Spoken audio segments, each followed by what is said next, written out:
Hello, my name is Chelsey Carter, and I'm the owner and operator of Alex Carter, the brand. And today I will be hosting your workshop on minding your business. We are going to be covering the subjects of business structures, also the different business entities, managing your business as a sole proprietor, as well as we're going to touch on if you're managing a team or partners, managing finances, as well as effective leadership styles and beneficial systems that you can start putting into place in order to increase your sustainability. Beginning first with the structure of your business, it is super important that you have a very strong and thorough business model. I use the business model generation book. They have 9 building blocks inside of this book that they break down very thoroughly and very easily understandable. Like you can comprehend it no matter what type of business you have. And they do break it down from everything from a small business on up to a franchise or corporation. So I do think that this book is highly recommended and can be helpful to you in your own business practices.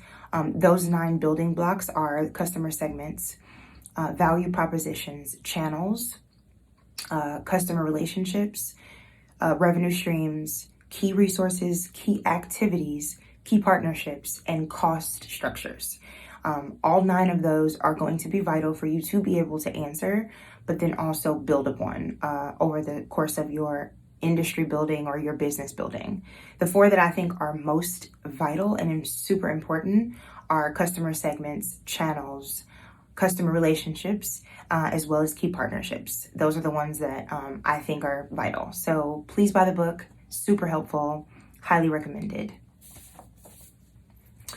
Moving into the structure of your business. After diving deep into those 9 building blocks, it is incredibly important that your managing style is also highlighted here. And I always best serve my business by proposing questions.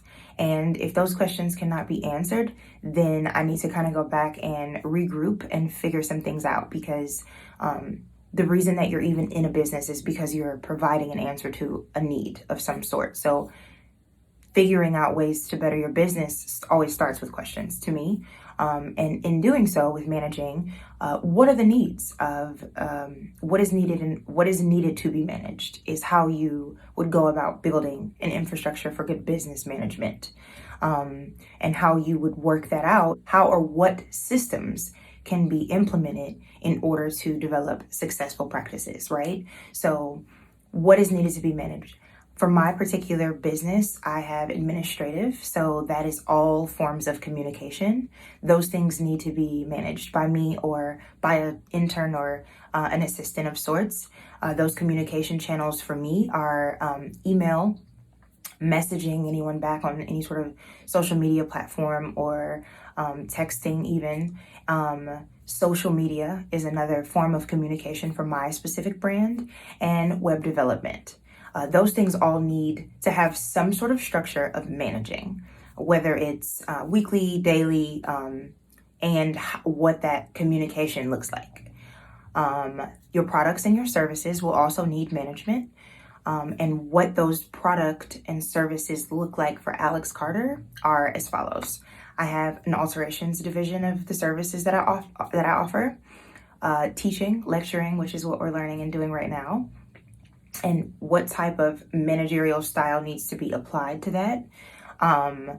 Products and services, obviously.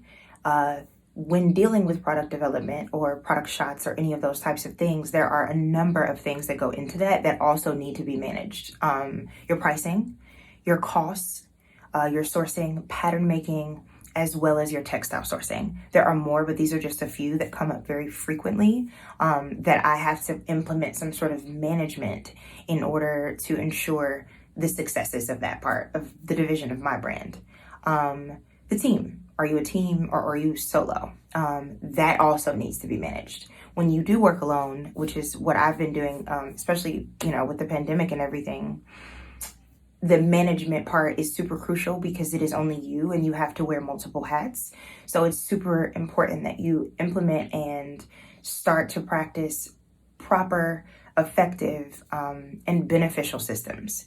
So when working alone, you can maximize your ability to keep the business afloat and make sure that you're crossing all of your T's and dotting all of your I's. When you're working in a team, are they reliable? And are they aware of their duties?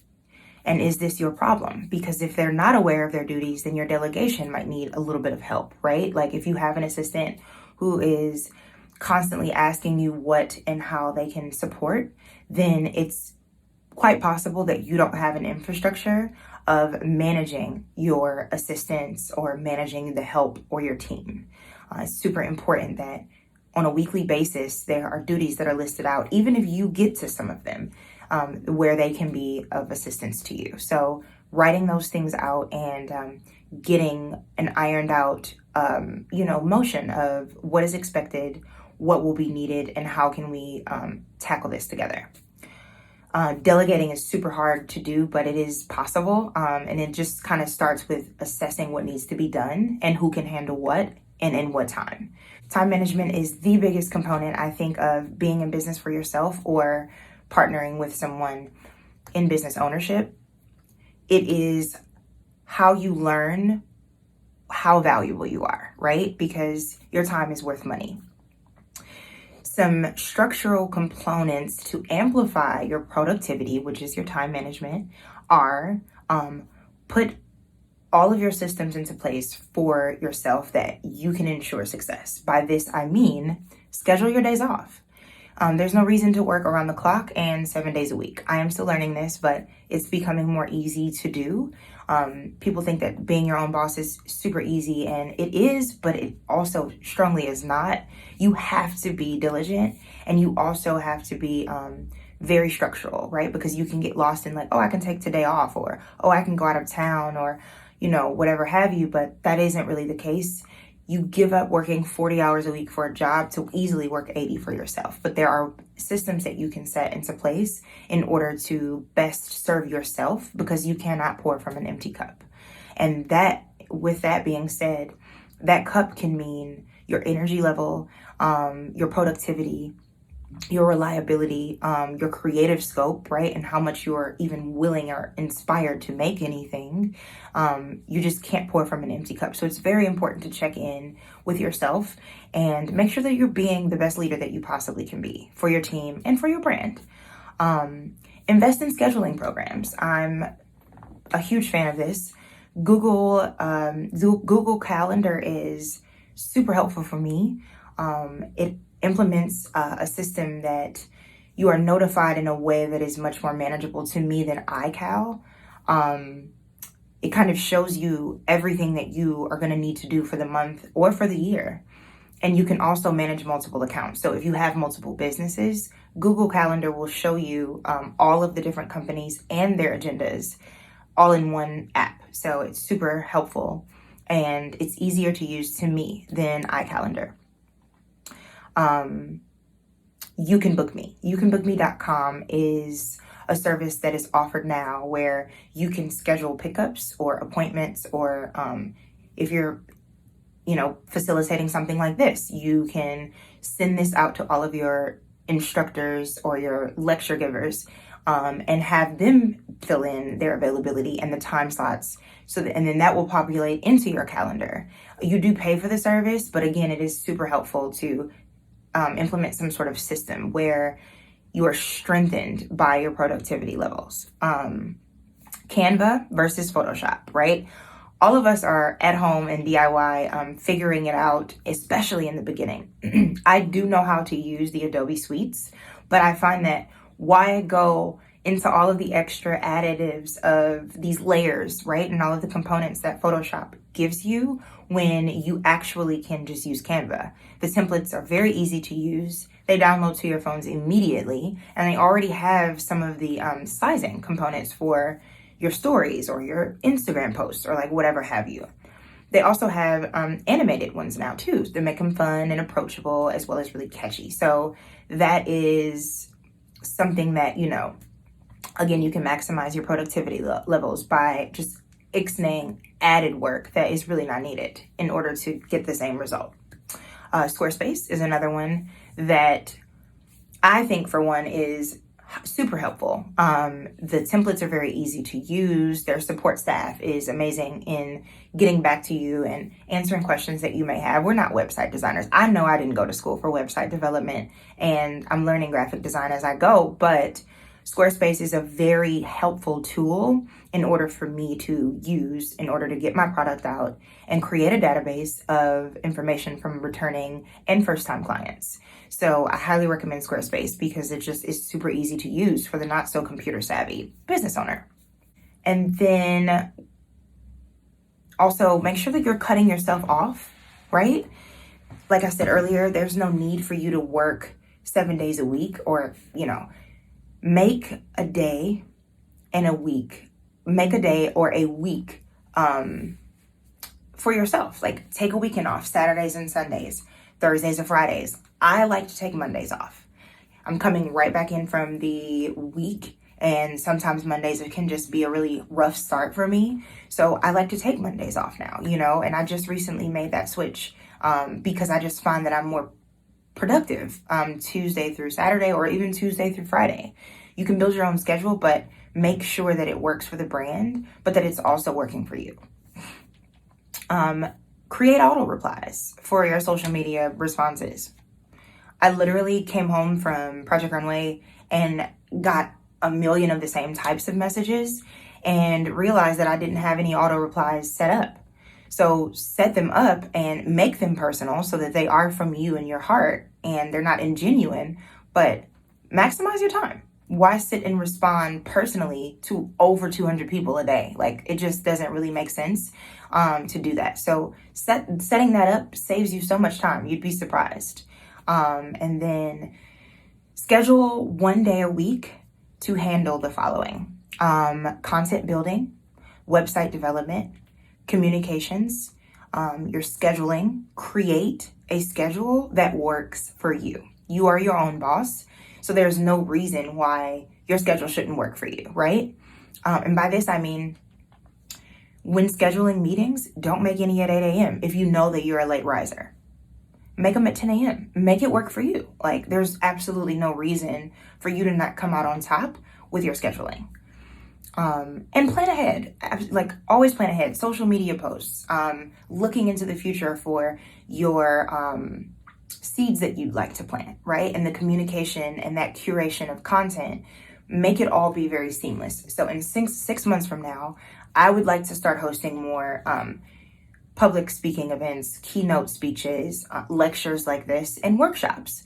So I'm planting seeds leading up to that.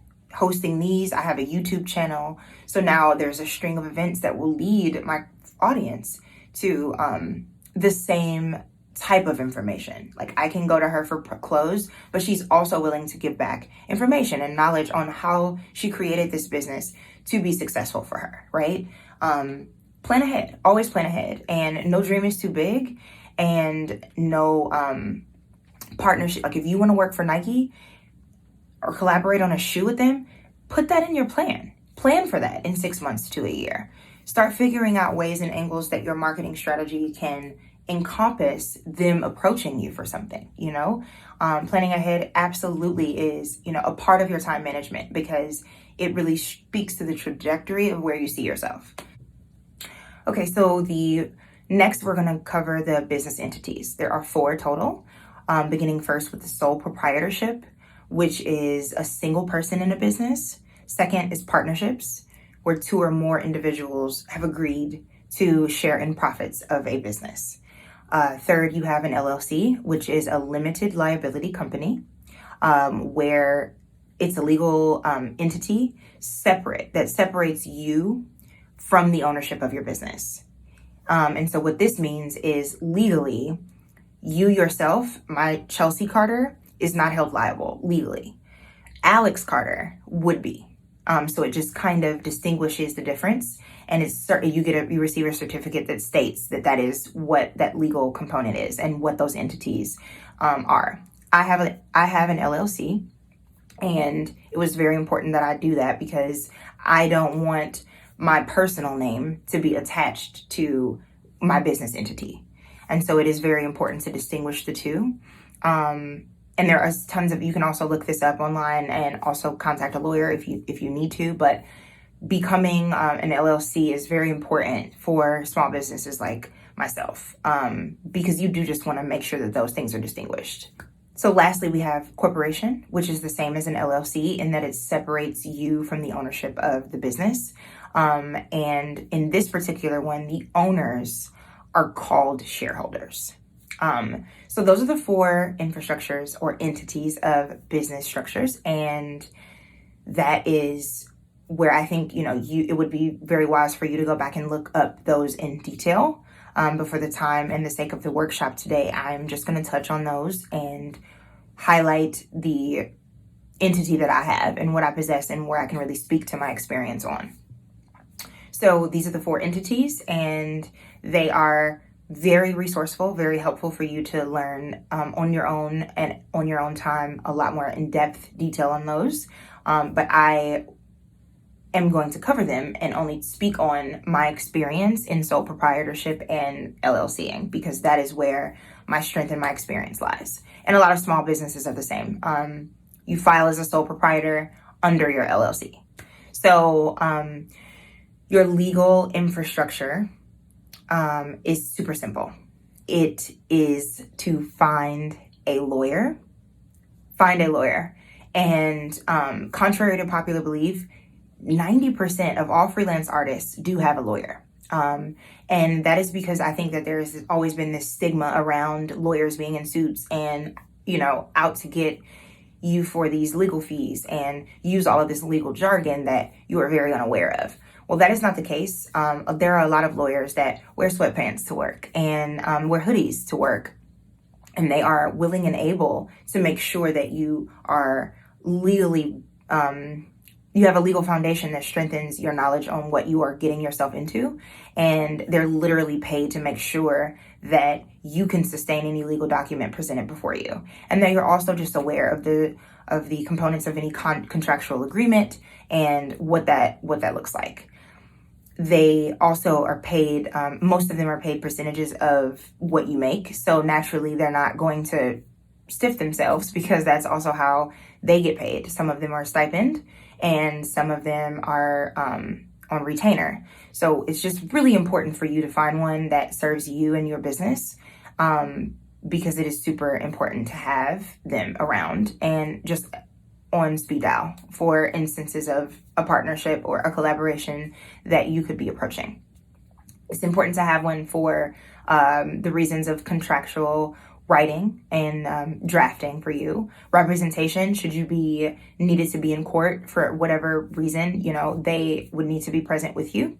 Legal jargon for you to understand the legal communication that is sent over by a major corporation or a contract or whatever have you. Those percentages, their contracts are literally designed for you to not understand. So lawyers went to school for that. That's why they were able to get their degree. They understand it. It is a language that they speak. So contacting them to better your knowledge on that would be wise.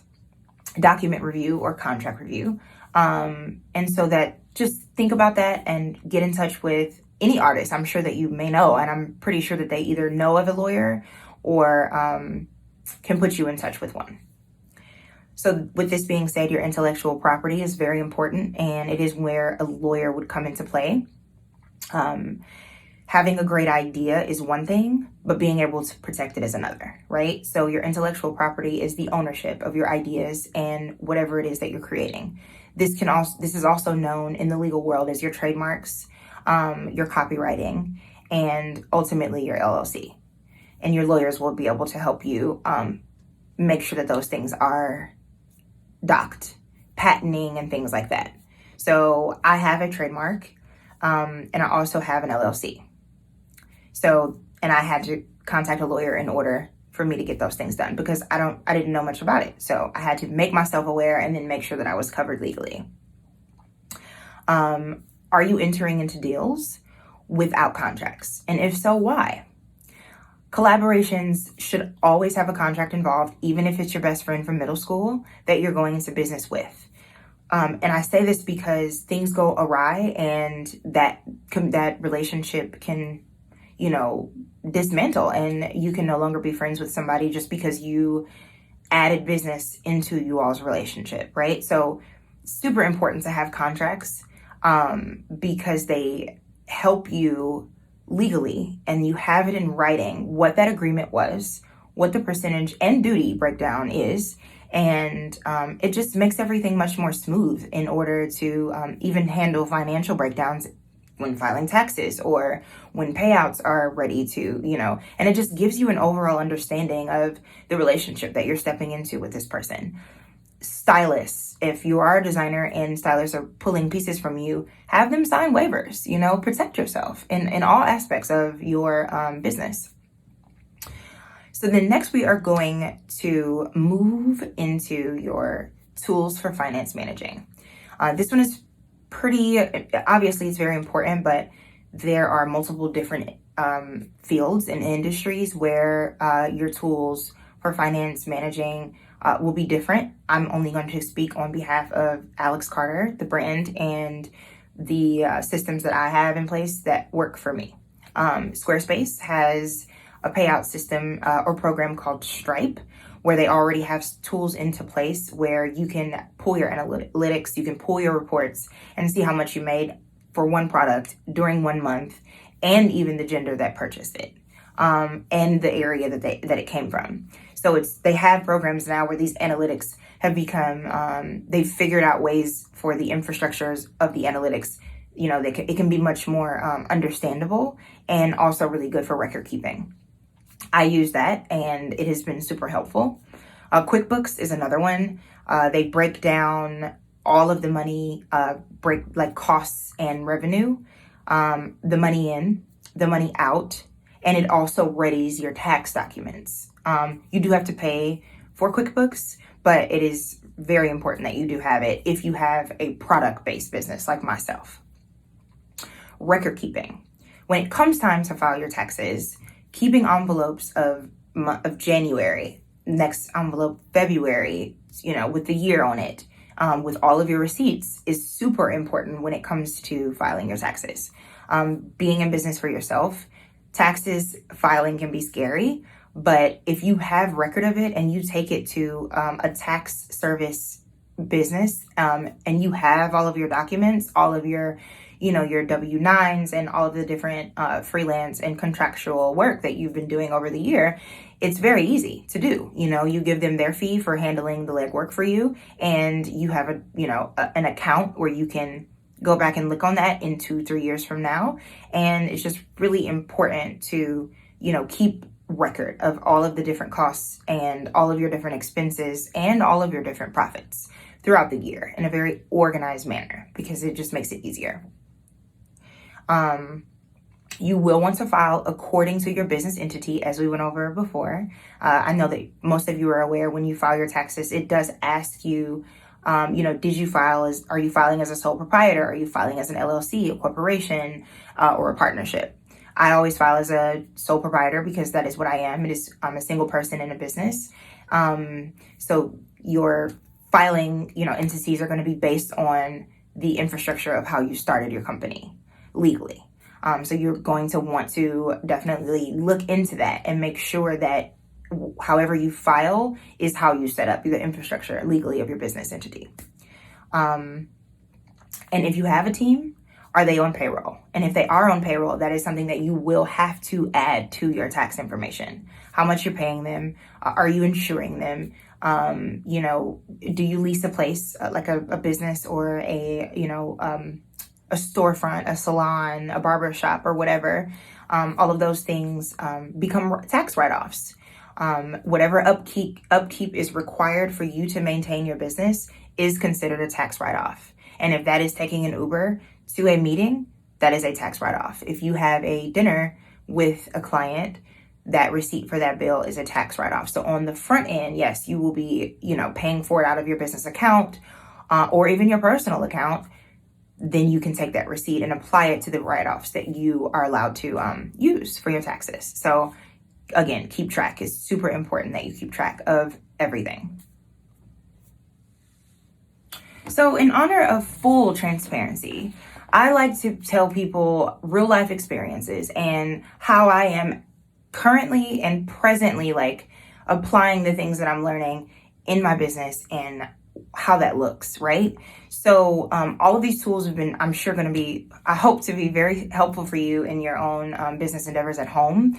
But I do want to touch on, because this is a pandemic and we're even having to do this virtually because of that reason. So it would be, silly of me not to touch on that for you to, really take away something from this, right? So managing your business under hard times. I'll use mine at first as an example. Because the world basically shut down for like a few months, and it is still, it isn't completely open right now. It kind of made me first and foremost a little sad by how quickly, my business was not able to maintain itself, and how quickly I was also not inspired to continue to maintain it. I gave myself a week and I devised a plan. That plan was to stand strong in the beliefs that I have and the support group that I have, and the fans and the supporters and the buyers and everybody else who wants to support this brand and its success.